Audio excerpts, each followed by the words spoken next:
Hello friend, welcome to our channel continue study. Friend, आज हम लोग इस वीडियो में देखेंगे कि बीपीएससी टीआरई 2.0 का जो एग्ज़ाम हुआ था उसमें वर्ग 9 से 10 के लिए इंग्लिश में कितना ऐसा मल्टीपल रोल नंबर है जो आपको 11th-12th में भी कॉमन है।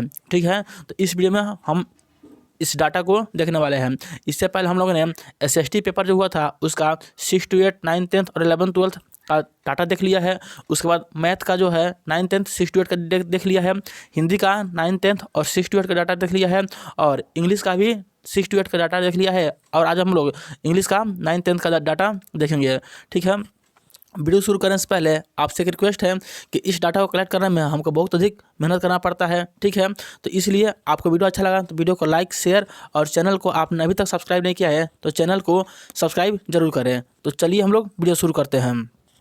देखिए, आज हम लोग इंग्लिश 9th, 10th का डाटा देखेंगे। इसके लिए हमने इंग्लिश का किया है क्लास 9th, 10th का जो पीडीएफ है उसको, और उसके बाद 11th, 12th का जो पीडीएफ है दोनों को आपस में मर्ज करके इसको एक्सेल में कन्वर्ट करके और कैटेगरी वाइज हमने काउंट करने की कोशिश किया है कि किस कैटेगरी में कितना मल्टीपल रोल नंबर है जो इंग्लिश 9th, 10th के साथ साथ 11th, 12th में भी कॉमन है। ठीक है, जो डाटा है वो आपके सामने है।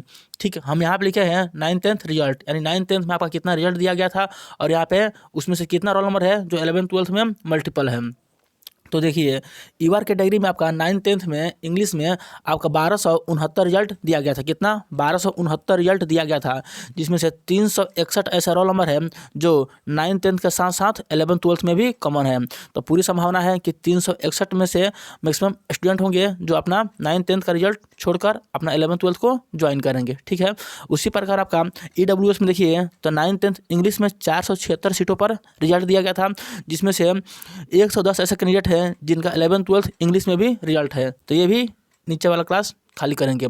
उसके बाद बीसी कैटेगरी का आपका 450 सीटों पर रिजल्ट दिया गया था 9th, 10th में, जिसमें से 95 ऐसे कैंडिडेट हैं जिनका 11th, 12th में भी रिजल्ट है। तो ये भी नीचे वाला क्लास को खाली करेंगे। उसके बाद ईबीसी, तो ईबीसी में आपका 931 ऐसे कैंडिडेट हैं जिनका रिजल्ट दिया गया था, जिसमें से 254 कैंडिडेट का रिजल्ट 11th, 12th के साथ साथ 9th, 10th में भी है। तो पूरी संभावना है कि 264 जो स्टूडेंट है ये नीचे वाला क्लास खाली करेंगे। उसके बाद एससी कैटेगरी, तो एससी कैटेगरी में आपको टोटल 641 सीटों पर रिजल्ट दिया गया था, जिसमें से 116 ऐसे कैंडिडेट हैं जिनका 9th, 10th में तो रिजल्ट है ही, इनके साथ साथ इनका रिजल्ट 11th, 12th में भी है। यानी मल्टीपल रोल नंबर कितना है? 641 में 116 जो रोल नंबर है वह मल्टीपल रोल नंबर है। ठीक है, उसके बाद एसटी कैटेगरी का देखेंगे तो एसटी कैटेगरी में आपका 55 सीटों पर रिजल्ट दिया गया है, जिसमें से 11 कैंडिडेट ऐसे हैं जिनका 9th, 10th के साथ साथ 11th, 12th में भी इनका रिजल्ट है। ठीक है, तो एसटी कैटेगरी का डाटा हो गया। अब हम देखेंगे बीसीएल कैटेगरी का, तो बीसीएल कैटेगरी का आपका 9th, 10th इंग्लिश में 260 सीटों पर रिजल्ट दिया गया था, जिसमें से 54 ऐसे कैंडिडेट हैं जिनका 9th, 10th में तो रिजल्ट है ही, इसके साथ साथ 11th, 12th में भी रिजल्ट है। यानी 260 कैंडिडेट में से 54 कैंडिडेट का दोनों में रिजल्ट है। ठीक है, कहने का मतलब है अगर हम ओवरऑल देखें तो ओवरऑल आपके सामने यहाँ पे निकल कर आ रहा है कि 9th, 10th जो इंग्लिश हुआ था पेपर उसका लगभग 4082 सीटों पर रिजल्ट दिया गया था। कितने? 4082 सीटों पर रिजल्ट दिया गया था, जिसमें से 1001 ऐसे कैंडिडेट हैं जो 9th, 10th में भी इनका रिजल्ट है और 11th, 12th में भी, यानी 9th, 10th और 11th, 12th दोनों में रिजल्ट वाले कितने कैंडिडेट हैं? तो 1000 के आसपास जो कैंडिडेट हैं वो 9th, 10th और 11th, 12th दोनों में कैंडिडेट हैं। तो 1000 जो ये अभ्यर्थी है ये मेल और फीमेल दोनों को हमने यहाँ पे काउंट किया है, मेल का भी और फीमेल का भी, क्योंकि जो आपका पीडीएफ में जो रिजल्ट आया है उसमें मेल और फीमेल दोनों हैं। ठीक है, तो 1000 कैंडिडेट है, इसमें से कुछ कैंडिडेट ऐसे होंगे जो अपना 9th, 10th ज्वाइन करेंगे, 11th, 12th ज्वाइन नहीं करेंगे, क्योंकि उनको 11th, 12th में जो डिस्ट्रिक्ट मिला होगा वो उनके मनपसंद का या होम डिस्ट्रिक्ट नहीं होगा।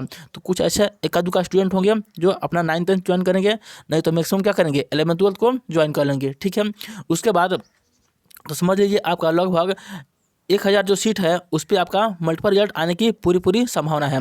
और ये डाटा तब और अधिक बढ़ जाएगा 9th, 10th में जब डीबी के समय जो भी स्टूडेंट फर्जी थे, यानी जिन्होंने डीबी नहीं कराया या जो डीबी के समय छट गए हैं उनको अयोग्य करार दिया गया है डीबी के समय, और उनके स्थान पर आयोग अगर नए कैंडिडेट को मौका देती है, जो कि जेन्युइन है, उनके स्थान पे नए कैंडिडेट को मौका देना चाहिए। यह सब हम सबकी मांग है कि देना ही चाहिए।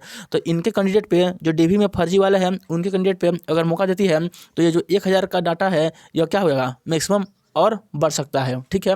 और बहुत सारे ऐसे कैंडिडेट होंगे जिनका इंग्लिश 9th-10th में भी रिजल्ट होगा और इंग्लिश 6 to 8 में भी रिजल्ट होगा। तो 9th-10th में से कुछ स्टूडेंट होंगे जो छोड़कर 9th-10th में अपना होम डिस्ट्रिक्ट नहीं मिला होगा, तो वो 6 to 8 ज्वाइन कर लेंगे। तो यहाँ से भी कुछ डाटा खाली होने वाला है, बचने वाला है। ठीक है। यानी कहने का मतलब है कि ओवरऑल आपका समझिए कि 1000 से अधिक सीटों पर आपका इंग्लिश में आपका सप्लीमेंट्री रिजल्ट देखने की पूरी संभावना है। ठीक है।